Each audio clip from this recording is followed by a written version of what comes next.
Zelenskyy has suggested giving up parts of Ukraine to Russia for the time being, in order to secure a ceasefire. Speaking to Sky News, the Ukrainian president acknowledged the possibility if his country was offered NATO membership.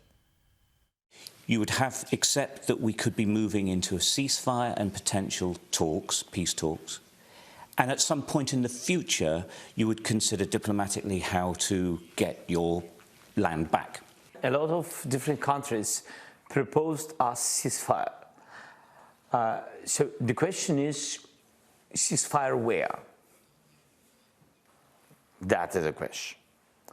The second point is, if we speak ceasefire, guarantees that Putin will not come back. Mm-hmm.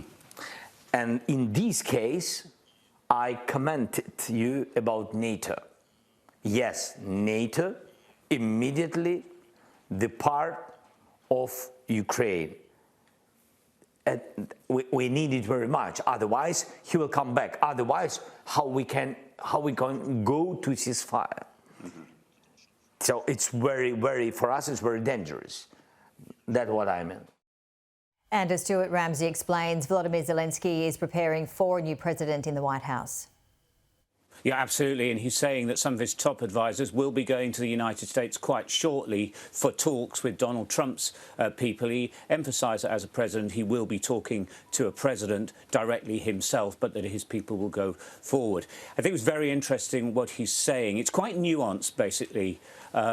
He says that NATO, if he was to be invited into NATO, it would have to be the whole of Ukraine, from the borders that you would see in an atlas, for example.